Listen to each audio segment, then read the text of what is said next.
नमस्कार साथियों, स्वागत है आप सभी का अर्जुन इंस्पायर इंडिया में। मैं हूं अर्जुन राजपूत, आप हैं मेरे साथ आज के सेशन में।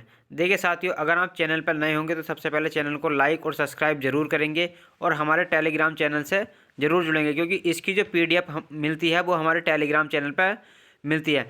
लिंक मैं टेलीग्राम चैनल का इसके जो है डिस्क्रिप्शन में दे दूँगा, आप वहाँ से जो है ज्वाइन कर सकते हैं या सर्च भी कर सकते हैं उत्तराखंड जी के भाई अर्जुन राजपूत सर। तो देखिए साथियों, सेशन शुरू करते हैं आज का। देखिए साथियों, इन दोनों जो है संसद के अंदर शीतकालीन सत्र चल रहा है और इस शीतकालीन सत्र में कांग्रेस और बीजेपी फिर से आमने सामने हैं, या कहिए तो सत्ता पक्ष और विपक्ष एक दूसरे के आमने सामने हैं। हर बार लगभग ही सदन की किसी न किसी चर्चा में नेहरू जी का सवाल आ ही जाता है। इस बार भी नेहरू जी का सवाल आया, लेकिन इस बार का सवाल असल मायने में वोट चोरी के चलते आया। कि देखिए, नेहरू जी देश के पहले प्रधानमंत्री थे और यहाँ पर 15 अगस्त 1947 से यहाँ पर बनकर के प्रधानमंत्री और 27 मई 1964 तक रहे थे। और उन पर इस बार पर सत्ता पक्ष का आरोप है कि असली वोट चोर तो वो थे। अब ये असली वोट चोर की कहानी कैसे आती है उस पर चर्चा करेंगे, और चर्चा ये करेंगे कि कैसे पटेल साहब नेहरू जी के चलते पीएम नहीं बन पाए थे, जबकि पूरी कांग्रेस जो है पटेल साहब को ही प्रधानमंत्री बनाना चाहती थी। लेकिन EVM EVM hack max pro के नाम से मशहूर हो रहा ये पोस्टर, जिसमें नेहरू जी को पहला वोट चोर कहा गया है, इसकी पूरी कहानी आज के सेशन में हम बताएंगे। साथ ही साथ हमको ये भी बताएंगे कि राहुल गांधी जी ने विपक्ष पर क्या आरोप लगाया और सत्ता पक्ष पर अपने जवाब के स्थान पर एक नया ही मसला खोल दिया है। यहाँ पर सदन के अंदर शीतकालीन सत्र चल रहा है। उस सत्र के अंदर विपक्ष की तरफ से राहुल गांधी ने लीडर ऑफ अपोजिशन होने के नाते यहाँ पर लोकसभा के अंदर एक प्रश्न उठाया, और वो प्रश्न था, इस समय जो सत्तारूढ़ पार्टी है वो वोट चोरी कर रही है। और वोट चोरी के लिए उन्होंने 3 आधारभूत मुद्दे उठाए। जिन मुद्दों को यहाँ पर उन्होंने उठाया उनका जिक्र मैं जो है उनका भी जिक्र किए चलता हूँ। जवाब में जब अमित शाह जी उठे तो उन्होंने क्या पॉइंट बताए, वहाँ से नेहरू जी और पटेल साहब का जिक्र निकल कर आया। आज के सेशन में मैं आपको बताऊंगा कि कैसे यहाँ पर सारे मत जो है पटेल साहब के पक्ष में होते हुए भी कैसे नेहरू प्रधानमंत्री जो है कैसे बने थे। आइए शुरू करते हैं। तो मेरे प्यारे साथियों, जैसे कि आप सुर्खियों में देख रहे हैं, यहाँ पर वोट चोरी की फैक्ट्री कहा जा रहा है। इस तरीके से कहा जा रहा है कि सत्तारूढ़ दल ने अपनी तरफ से जो है वोट चोरी किए, और राहुल गांधी जी इसके ऊपर पहले भी इसके ऊपर जो है बम गिरा चुके हैं। तो यहाँ पर और अपनी तरफ से कई बार इस पर अपनी प्रेस कॉन्फ्रेंस कर चुके हैं कि कैसे एक पूरी संस्थागत तरीके से वोट चोरी करके सरकार जो है चुनाव जीतने का प्रयास कर रही है। किसके विरोध में ये जो है सत्ता पक्ष के विरोध में या सत्ता पक्ष के प्रदर्शन में यहाँ पर ये जो है अपोजिशन के द्वारा जो संसद के बाहर यहाँ पर प्रदर्शन भी किया गया है। अभी फिलहाल के लिए ही जो वाकया है वो कुछ इस तरीके से है कि यहाँ पर अपोजिशन की तरफ से राहुल गांधी जी बोल रहे थे यहाँ पर, और कहा कि बीजेपी ने वोट चोरी किया है। इस पर इनका जो तर्क था, तो वहाँ पर इन्होंने जो है 3 बड़े मुद्दे उठाए। मुद्दा नंबर 1 देखिए, असल में बड़े साथियों, इलेक्शन जो कमीशन है जो पूरे देश के अंदर हो रहे लोकसभा चुनावों का यहाँ पर लोकसभा और विधानसभा जो है चुनावों का प्रबंधन करवाते हैं, या कहिए कि निर्वाचन आयोग की सबसे ऊंची बॉडी पर है यहाँ पर भारत का मुख्य चुनाव आयोग, और उनके अन्य 2 चुनाव आयुक्त होते हैं। उनकी ड्यूटीज़ को लेकर, उनके इलेक्शन को लेकर सारे कानून बने हुए हैं। हालांकि निर्वाचन आयोग भी संवैधानिक बॉडी है यहाँ पर, लेकिन इलेक्शन कमीशन का निर्वाचन कैसे होगा या फिर उस पर अपॉइंटमेंट कैसे होगा, उसका एक प्रोसेसर बना हुआ है। इसके लिए चीफ इलेक्शन कमीशन एंड अन्य जो इलेक्शन कमीशन है, अन्य इलेक्शन कमीशन, तो उनके लिए वर्ष 2023 में केंद्र सरकार द्वारा जो सत्तारूढ़ वर्तमान में एनडीए सरकार द्वारा इनके द्वारा एक एक्ट पास किया गया था, उसका नाम भी यही था, चीफ इलेक्शन कमीशन और एंड इलेक्शन कमीशन और इलेक्शन एक्ट। इस 2023 के अंदर अपॉइंटमेंट 23 के अंदर जो जो था, यहाँ पर ये तय हुआ था कि जो इलेक्शन कमीशन को अपॉइंट करने वाली कमेटी है उसमें 3 लोग होंगे। 3 लोग कौन होंगे कि किसे जो है इलेक्शन कमीशन बनाया जाए या किसे चीफ इलेक्शन कमीशन बनाया जाए, इनमें 3 लोग होंगे। उनमें से पहला देश का प्रधानमंत्री, दूसरा यहाँ पर जो हमारे जो गृह मंत्री हैं अमित शाह जी, या फिर कोई भी केंद्रीय मंत्री इस तरह का व्यक्ति जिसे प्रधानमंत्री जो है उचित समझे, और तीसरा लीडर ऑफ अपोजिशन। इससे पहले दो यानी कि 2023 से पहले क्या हुआ करता था कि जब भी चीफ इलेक्शन कमीशन का जो है अपॉइंटमेंट होता था तो 3 बॉडीज मिलकर यहाँ पर तय करती थी, वो प्रधानमंत्री और chief justice of India and leader of opposition. इससे ये होता था कि इलेक्शन कमीशन बनने में बड़ा ही फेयर मामला निकल कर आता था, क्योंकि सत्ता पक्ष का एक बोर्ड, विपक्ष का एक बोर्ड और बीच में न्यायाधीश महोदय का बोर्ड, देश के न्यायाधीश का मत। और अब न्यायाधीश का मत जिस तरह पर चला गया वही व्यक्ति जो है इलेक्शन कमीशन बन करके आएगा या चीफ इलेक्शन कमीशन बन करके आएगा। हुआ क्या, हुआ ये कि 2023 में बीजेपी ने ये कानून जो है बदल दिया। इससे हुआ ये कि जिसके पक्ष में वोट ज़्यादा हैं तो प्रधानमंत्री और अमित शाह जी एक व्यक्ति को वोट ही देंगे, क्योंकि उन दोनों की पसंद एक होगी, एक ही सत्तारूढ़ दल से हैं दोनों। तो ऐसे में 2-1 का मतदान हो जाए।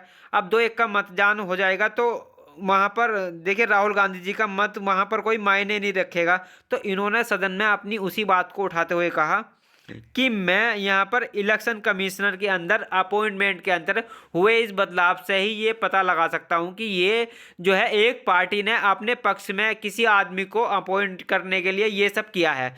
और दूसरा ये तर्क ये देते हुए ये कहा कि इसी कानून में ये भी तय कर दिया गया है कि इलेक्शन कमीशन का जब भी कार्यकाल चल रहा होगा उस कार्यकाल में उसने जो फैसले किए होंगे उस फैसले पर कोई भी उसके रिटायरमेंट के बाद जांच नहीं बैठ सकती या बैठा सकता है। तो बड़ा सवाल ये है कि उनके फैसलों को इतनी इम्यूनिटी क्यों दी प्रधानमंत्री ने, ये दूसरा सबसे बड़ा सवाल है। और सवाल भी जेन्युइन है, पहला सवाल भी जेन्युइन है और दूसरा सवाल भी जेन्युइन है। जब अपोजिशन का मतलब ही नहीं है कि न्यायाधीश की जगह अपोजिशन को यहाँ पर बिठाया गया। दूसरा तर्क ये कि जब आपने यहाँ पर उनको इम्यूनिटी देने की बात की कि आप कुछ भी डिसीजन लो, आप पर हमारी सरकार चली भी गई तो जो दूसरी सरकारें आएंगी वो आप पर इस बार के निर्णय पर जेल में नहीं घसीटेंगी या नहीं डाल सकती। दूसरा ये पॉइंट। और तीसरा देखिए सबसे बड़ा ये पॉइंट है कि देखिए जब निर्वाचन जब होता है तो उस निर्वाचन में जो डेटा है इलेक्शन के बाद का वो 45 दिन तक जो है सीबी फुटेज रखने का था और वो जो है रखने का ही बैन कर दिया गया और डेटा को डिलीट करने की बात की गई, ये कहते हुए कि ये सिक्योरिटी ब्रीच हो जाएगा। बोले इलेक्शन जिस वोटिंग बूथ पर हो रहा है वहाँ जहाँ पर डाउट है तो उसका डेटा डिलीट करने के लिए इतनी जल्दबाजी का आदेश देने की क्या ज़रूरत थी।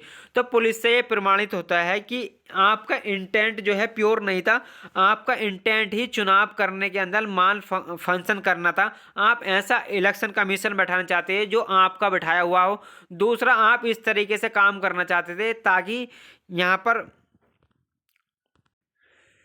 यहाँ पर अगर इलेक्शन कमीशन आपके पक्ष में कोई काम कर दे जो कि गलत भी है तो भी उसको कोई दिक्कत ना हो। और तीसरा देखिए आपके पास कोई प्रमाण ना रह जाए, तो इसलिए आपने डेटा डिलीट करने का निर्णय दे दिया।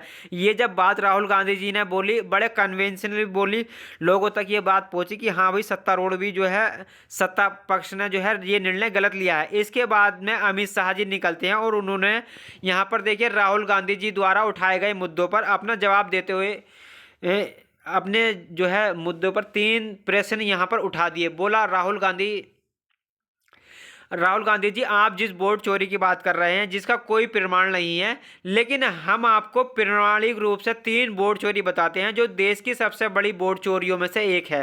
पहला, देखिए, जवाहरलाल नेहरू जी के बारे में कहा कि नेहरू जी को प्रांतीय कांग्रेस की जो सभाएं थी उनमें से किसी भी सभा ने जो है अपनी तरफ से प्रेसिडेंट बनने के लिए यानी कांग्रेस अध्यक्ष बनने के लिए वोट नहीं किया था। फिर भी देश का प्रधानमंत्री जो है नेहरू जी बने, जबकि पटेल साहब के समर्थन में 15 में से 12 लोग थे, और जबकि नेहरू जी के समर्थन में गांधी जी के कहने के बाद भी एक भी व्यक्ति नहीं था। तो इसका मतलब कि नेहरू जी अपनी जिद से और गांधी जी के आशीर्वाद से नेहरू जी प्रधानमंत्री बने थे। चूंकि व्यक्ति जब पूरी तरीके से बात करते हैं डेमोक्रेसी की, तो उनके पक्ष में वोट नहीं है, फिर भी प्रधानमंत्री बन जा रहे हैं। तो आप कम से कम वोट चोरी की बात ना करें, नंबर 1। नंबर दूसरा, उन्होंने ये उदाहरण देते हुए कहा कि जिस समय इंदिरा गांधी जी रायबरेली में हुए चुनाव में धांधली के चलते सरकारी सिस्टम को इस्तेमाल कर चलते इलाहाबाद हाई कोर्ट के द्वारा उन पर अयोग्यता ठहरा दिया गया था, तो उन्होंने इमरजेंसी लगा दी थी, और इमरजेंसी में ये कानून पास कर दिया कि प्रधानमंत्री पर कोई भी मुकदमा नहीं चलेगा। बोले ये दूसरी वोट चोरी थी। अब बोले तीसरी वोट चोरी कि सोनिया गांधी जी जब तक देश की नागरिक नहीं बनी थी उससे पहले ही उनका नाम मतदाता सूची में जोड़ दिया गया, जो कि दर्शाता है कि फर्जी दस्तावेज जो है तैयार किए गए थे। बोले आप लोग तो कम से कम आप लोग तो चोरी की बात करिए ही मत। अमित शाह जी ने अपनी तरफ से 3 पॉइंट छोड़ दिए। खैर, अपनी तरफ से राहुल गांधी जी द्वारा उठाए गए दोनों मुद्दे, और यहाँ पर तीनों मुद्दे, और अमित शाह जी की तरफ से उठाए गए तीनों मुद्दे, दोनों पर ही चर्चा जो है अनिवार्य है। लेकिन यहाँ पर एक नई डिबेट छिड़ गई, और वो ये थी कि पटेल साहब जब कांग्रेस के ही पसंद नहीं थे, तो नेहरू जी जब कांग्रेस के ही पसंद नहीं थे, तो वो अल्टीमेटली प्रधानमंत्री बने कैसे? जब सरदार वल्लभ भाई पटेल, जो कि मैक्सिमम लोगों को पसंद थे उस समय पे, 80% लोगों को, 90% लोगों को पसंद थे, वो प्रधानमंत्री क्यों नहीं बने? तो इस बात पर आज के सेशन में जो है आगे बढ़ाते हैं।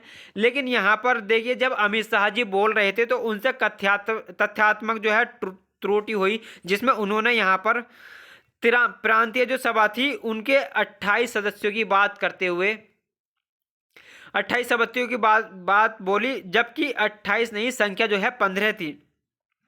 15 में से 12 लोग जो है पटेल साहब के समर्थन में थे, और 3 जो है वो नहीं थे। यहाँ पर उन्होंने 28 और 2 का नंबर दिया। आगे बढ़ते हैं। इस बात को जो है कांग्रेस ने उठाकर अपनी तरफ से क्लैरिटी दी कि ऐसा नहीं था कि पटेल साहब को 12 मत थे और 15 में से ना कि 30 मत, ना कि 28 मत थे।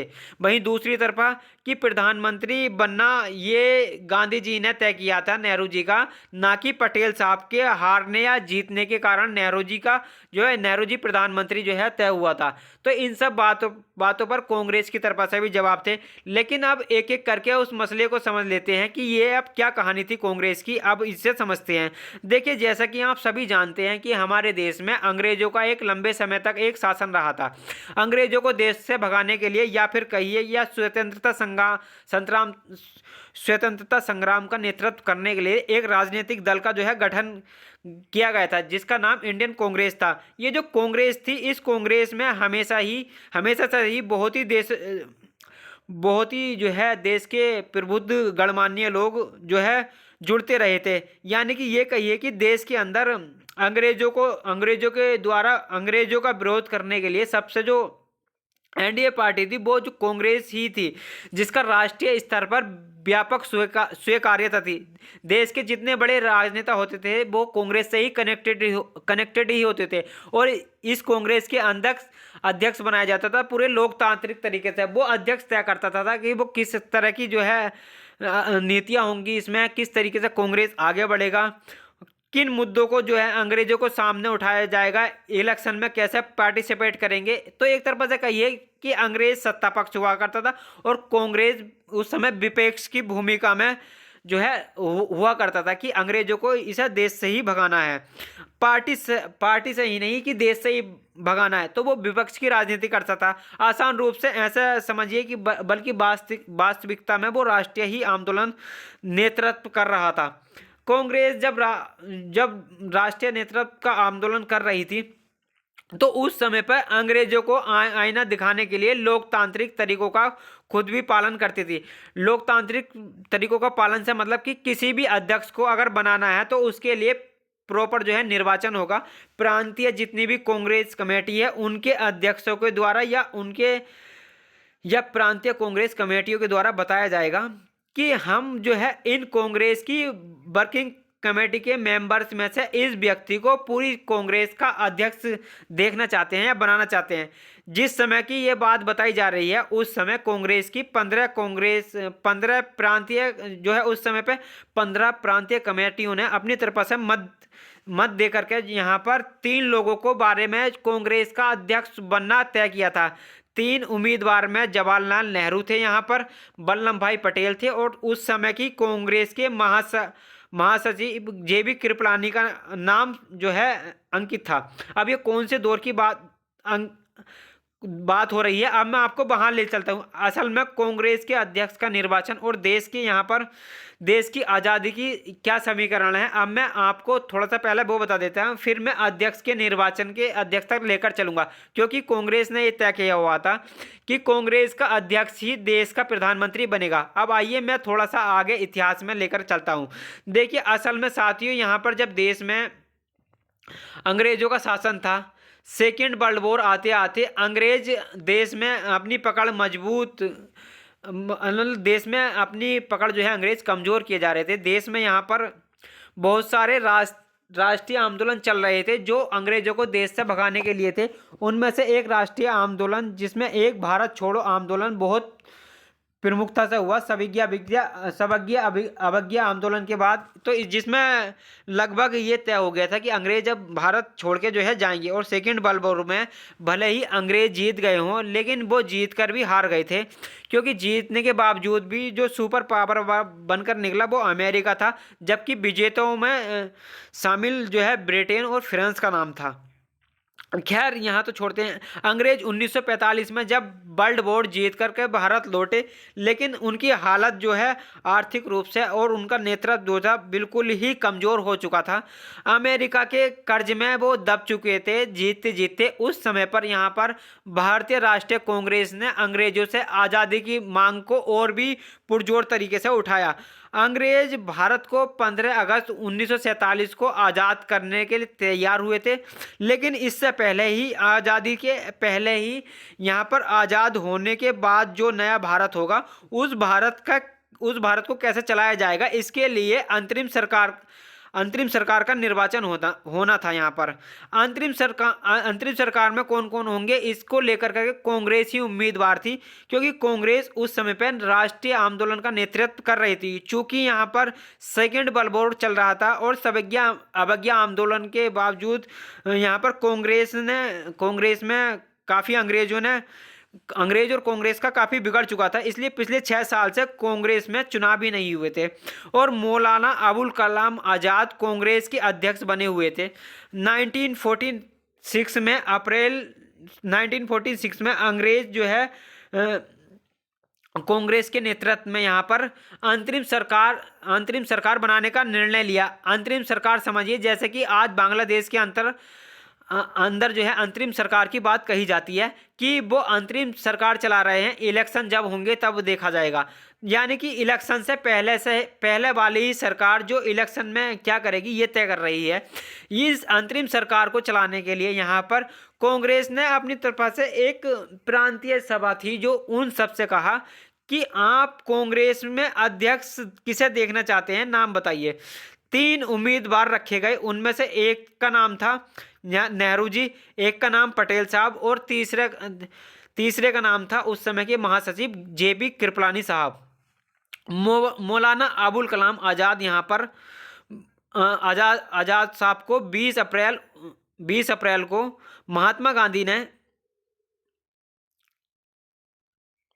महात्मा गांधी जी ने एक पत्र लिखा और कहा कि देश के जो वर्तमान हालात हैं इन्हें देखते हुए मैं नहीं चाहता कि आप कांग्रेस के अध्यक्ष रहे, क्योंकि यहाँ पर कांग्रेस का अध्यक्ष ही प्रधानमंत्री बनेगा। इसलिए आज़ाद साहब को सीधा उन्हें बोलकर कहा कि आप अध्यक्ष पद से हटिए, मैं चाहता हूं कि नेहरू अध्यक्ष बने।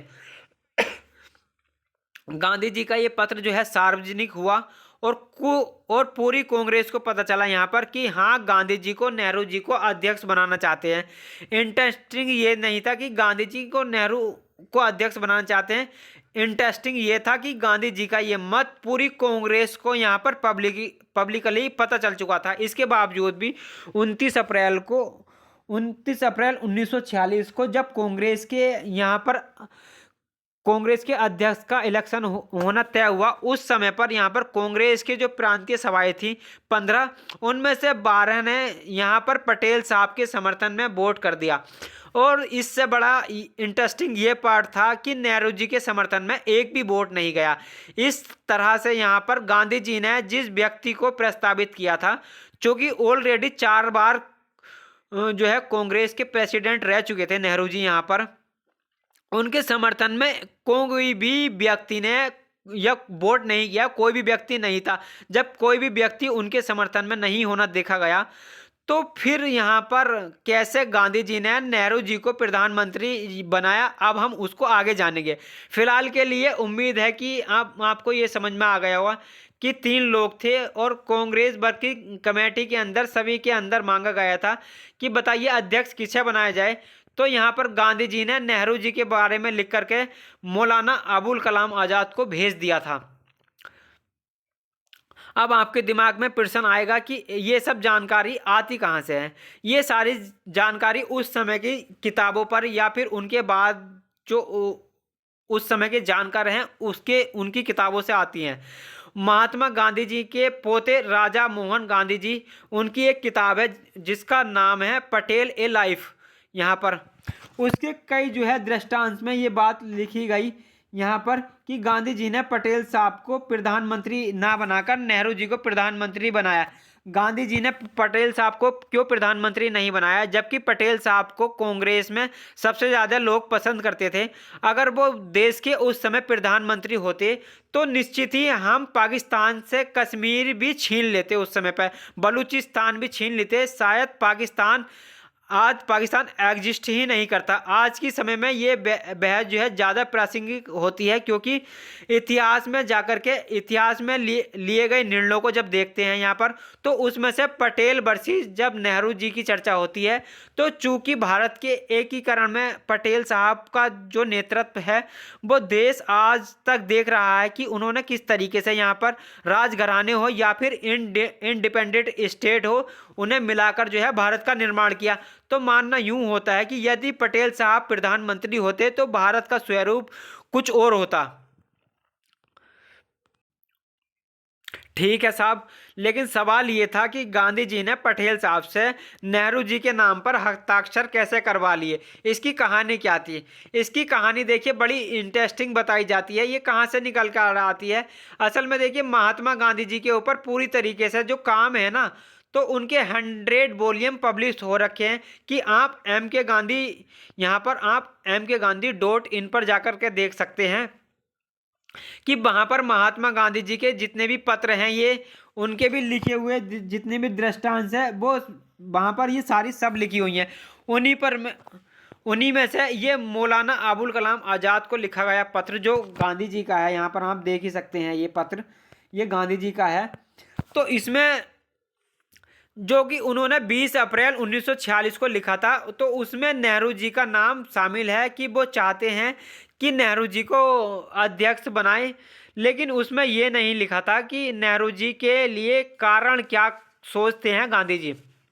हालांकि इस बारे में महात्मा जी से एक पत्रकार हैं दुर्गादास, उन्होंने जहां पर सवाल किया कि उन्होंने उसके भी जवाब दिए, जो कि इसी वेबसाइट पर अगर आप आगे जाएंगे तो वो मिल जाएगा आपको।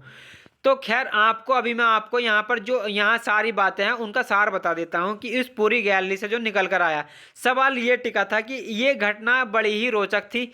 अब ये घटना कौन सी बड़ी रोचक थी कि जब महात्मा गांधी जी ने नेहरू जी को प्रेसिडेंट ऑफ कांग्रेस बनाया, हुआ क्या था यहाँ पर, क्यों नेहरू जी ने क्यों इतना पसंद कर रहे थे, उसके बारे में भी बताएंगे।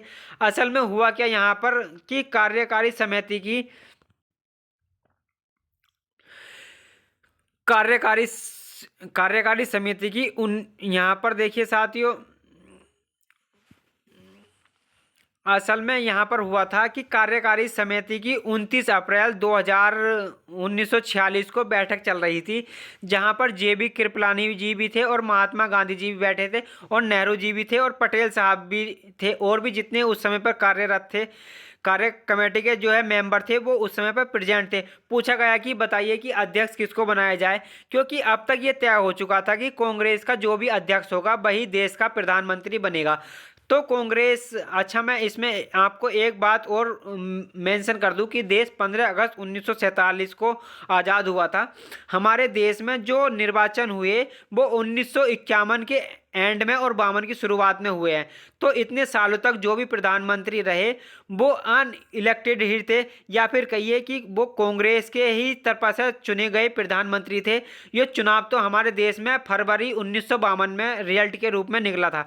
एनीवे यहाँ पर फिलहाल के लिए यहाँ पर तर्क ये आता है कि साहब क्या हुआ था उस दौर में, कि साहब उसकी चर्चा कर लेते हैं। तो साहब हुआ ये कि जेबी कृपलानी साहब ने अपनी तरफ से यहाँ पर महात्मा गांधी जी की तरफ एक पत्र जो है भेजा कि साहब देखिए ऐसे ऐसे यहाँ पर बात है कि ऐसे ऐसे रिजल्ट आए हैं कि साहब पटेल साहब के समर्थन में इतने लोग हैं और नेहरू जी के समर्थन में कोई नहीं है। तो महात्मा गांधी जी का नज़र देख कर गए कृपलानी साहब यहाँ पर समझ गए कि उसमें उनका नाम भी था कि उनका कि एक मत उनको भी मिला था कि अध्यक्ष के रूप में देखना चाहते हैं। उन्होंने अपना नाम टेक डाउन कर लिया कि बोले ठीक है, बोले पटेल साहब का नाम लिखा हुआ जो पत्र था वो पूरी कांग्रेस वर्किंग कमेटी के सामने से गुजारा गया, जिसमें यह तय करना था कि किसे प्रधानमंत्री या फिर कहिए अध्यक्ष बनाया जाएगा।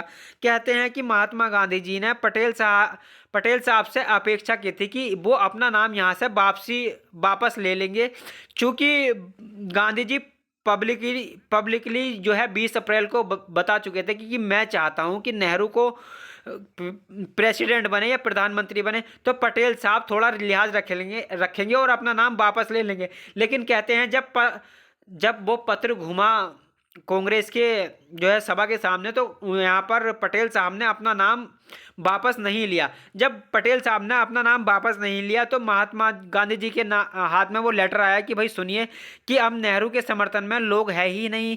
तो उन्होंने नेहरू जी को ये बात बोली कि नेहरू जी कि आपके समर्थन में लोग नहीं हैं, मैं चाहता हूं कि आप अध्यक्ष बने, लेकिन बताइए आपके समर्थन में लोग नहीं हैं। तो कहते हैं, तो नेहरू जी कहते हैं कि उस समय पर कुछ बोले नहीं और चुप हो गए, और कहते हैं कि उस समय कुछ अनमने मन से बैठ गए, कुछ नाराज हो गए, क्योंकि महात्मा गांधी जी और नेहरू जी के बीच की जो केमिस्ट्री थी उससे महात्मा गांधी जी भली भाली अवगत थे कि नेहरू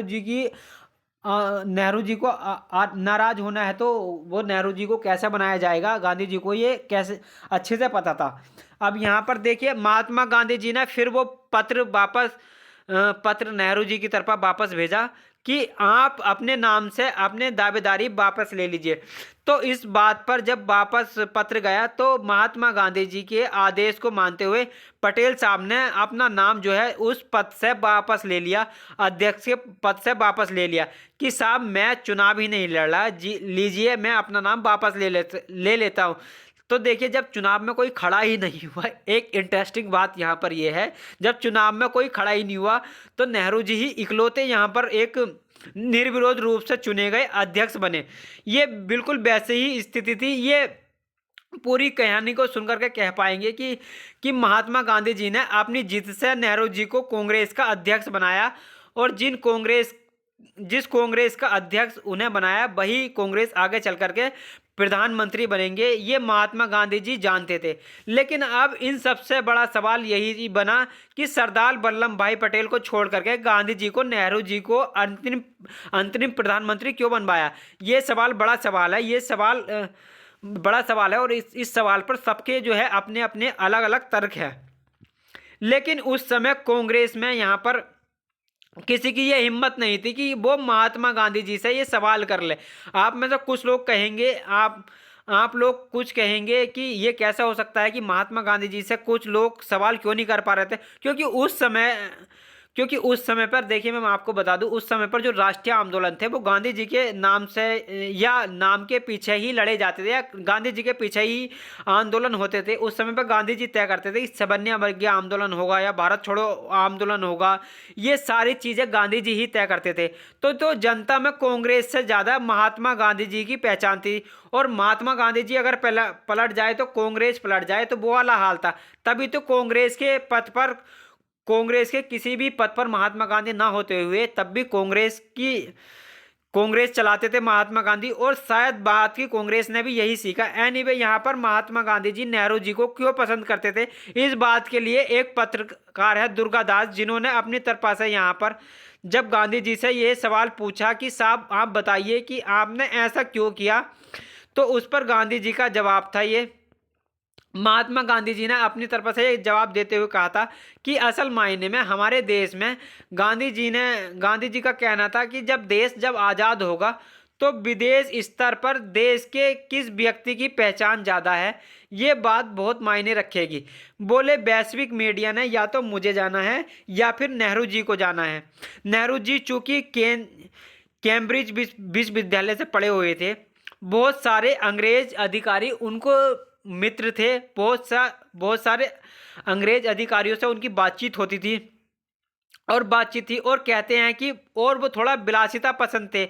उन्हें जो है अंग्रेजों का थॉट सिस्टम पता था, उनके साथ वक्त बिताना, उनके साथ जो है लग्जरी की समझ थी कि प्रोग्रेसिवली कि आगे कैसा सोचा जा सकता है, कि कैसे जो है देश के अंदर यहाँ पर अंग्रेजों से भी काम निकलवा जा सकते हैं। ये ठोट जो है नेहरू को पता था, क्योंकि देश आज़ाद होने के बाद अंग्रेजों से काम बंद नहीं हो जाएंगे। इसीलिए यहाँ पर महात्मा गांधी जी ने नेहरू जी को अपनी पसंद के रूप में चुना, जबकि पटेल साहब को वैश्विक रूप से कोई नहीं जानता था, ऐसा गांधी जी का मत था या मानना था। इसीलिए पटेल साहब को उप प्रधानमंत्री बनाया गया और नेहरू जी को प्रधानमंत्री बनाया गया गांधी जी के द्वारा। यहाँ पर गांधी जी ने ये कहते हुए कि अब ये एक गाड़ी के दो बैल हैं, या अब गाड़ी में दो बैल लग गए, कि इस तरीके से नेहरू जी विदेश मामले देखेंगे और पटेल साहब जो है देश के मामले देखेंगे। कि कहते हैं पटेल साहब 7-8 दिन तक थोड़े अनमने रहे, उसके बाद फिर वो भी खुश होकर के टीम के लिए, कांग्रेस के लिए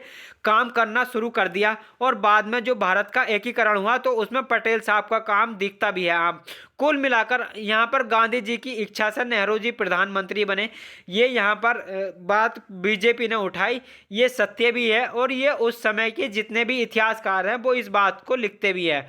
लेकिन जहाँ तक देखिए कांग्रेस का मत है, कि कांग्रेस का मत ये कि नेहरू जी खुद नहीं बने थे, महात्मा गांधी जी ने बनाया था। ये बताता है कि साहब नेहरू जी ने कोई वोट चोरी नहीं की थी। महात्मा गांधी जी से पूछो कि उन्होंने नेहरू जी को क्यों बनाया था। ये जो है कांग्रेस का पक्ष है। ठीक है साहब, अब चलते हैं बीजेपी के द्वारा बाकी जो मुद्दे उठाए उन पर भी हल्की सी जानकारी प्राप्त कर लेते हैं। जानकारी ये कि अमित शाह जी ने कहा कि दूसरी वोट चोरी इंदिरा गांधी जी ने की थी। ये क्या कहानी है, तो 1971 के अंदर रायबरेली में जब लोकसभा के चुनाव हुए थे, तो उस पर इलाहाबाद उच्च न्यायालय ने चुनावों का उल्लंघन पाए जाने के लिए चुनाव को रद्द कर दिया था। इसी को बीजेपी ने दूसरी वोट चोरी कहा। इसी के अगेंस्ट जाते हुए इंदिरा गांधी जी ने इमरजेंसी का ऐलान किया था, अपने पद छोड़ने से इनकार कर दिया था और परिवर्तन कर दिया था कि कानून में, ये कहते हुए कि प्रधानमंत्री के खिलाफ कार्यवाही नहीं की जा सकती। अमित शाह जी ने दूसरा यहाँ पर इसे वोट चोरी का करार दिया।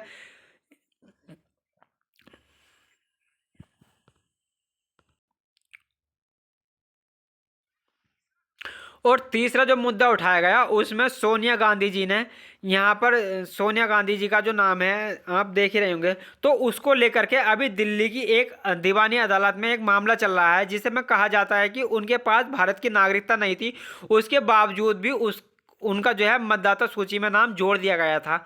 इस बात को लेकर के भी दीवाने न्यायालय के अंदर यहाँ पर मुकदमा चल रहा है दिल्ली के अंदर। इन 3 मुद्दों को उठा करके फिर से वो इतिहास की तरफ लेकर चले गए। अब लेकिन यहाँ पर एक बड़ा सवाल छूट जाता है, वो ये कि बीजेपी और कांग्रेस जो आरोप प्रत्यारोप कर रहे हैं, क्या वो वर्तमान से संबंधित हैं? बीजेपी ने कांग्रेस के सवालों पर जो जवाब दिया, क्या वो वर्तमान में प्रासंगिक है, या फिर इतिहास को बोल करके कि आपने ऐसा किया था इसलिए वो अपने द्वारा किए गए फिलहाल कार्यों को यहाँ पर क्लीन चिट दे रहे हैं। इससे भले ही देश का ध्यान एक बार से बढ़ जाए, लेकिन सवाल उठता है यहाँ पर कि एक यथार्थ खड़ा रहेगा वो ये कि इलेक्शन कमीशन के द्वारा, जो इलेक्शन कमीशन है या इलेक्शन कमीशन के अंदर सीईसी है या इलेक्शन कमीशन के अंदर सीयूसी का जो एक्ट है, जिसमें सीजीआई को हटा करके प्रधानमंत्री ने सीधा कैबिनेट स्तर का मंत्री, एक कैबिनेट स्तर के मंत्री को रखा, एक अपोजिशन के मंत्री को रखा, अब अपोजिशन लीडर को रखा। ये तरीका कितना जो है सही है, या पारदर्शी चुनाव करवाने के लिए, या निर्वाचन मंडल ने अपनी तरफ से व्यक्ति अपॉइंट करने के लिए? ये बात निश्चित ही डिस्कशन का पार्ट रहेगी। सत्ता पक्ष को चाहिए कि वो इस विषय पर कुछ और ज़्यादा क्लियरिटी के साथ जवाब दे, ताकि लोगों में निर्वाचन आयोग के प्रति पारदर्शिता का भाव हो, और लोकतंत्र में चुनाव जितने पारदर्शी होंगे लोकतंत्र उतना मजबूत होगा। बाकी आप लोग इस विषय पर क्या सोचते हैं, अपनी राय जो है इस विषय पर ज़रूर रखें। और बाकी आपको अगर भारतीय इतिहास में जो है अगर रुचि है तो आप जो है हमारे जो है यूट्यूब चैनल को यहाँ पर सब्सक्राइब जो है ज़रूर कर लें, और आपकी इस विषय पर क्या राय है, अपनी राय जो है कमेंट बॉक्स में आप ज़रूर बताएंगे लिख करके। और देखिए साथियों, अगर आप चैनल पर नए हैं तो चैनल को लाइक और सब्सक्राइब जरूर कर लें, और हमारे टेलीग्राम चैनल से जुड़ना ना भूलें, क्योंकि इसकी सारी पीडीएफ जो मिलती है वो हमारे टेलीग्राम चैनल पर मिलती है। वहाँ पर इसके अलावा भी करंट के जो है और भी अदर सब्जेक्ट के नोट्स वहाँ पर मिलते रहते हैं। और जैसे हम लास्ट में कहते हैं कि अपना जो है ख्याल रखें, बड़ों का सम्मान करें, छोटों को प्यार दें, और अपना व्यक्तित्व इस प्रकार से विकसित करें कि महिलाएं आपके साथ सुरक्षित और सम्मानित महसूस करें। धन्यवाद साथियों। आज का सेशन करते हैं हम यहीं पर समाप्त। धन्यवाद साथियों।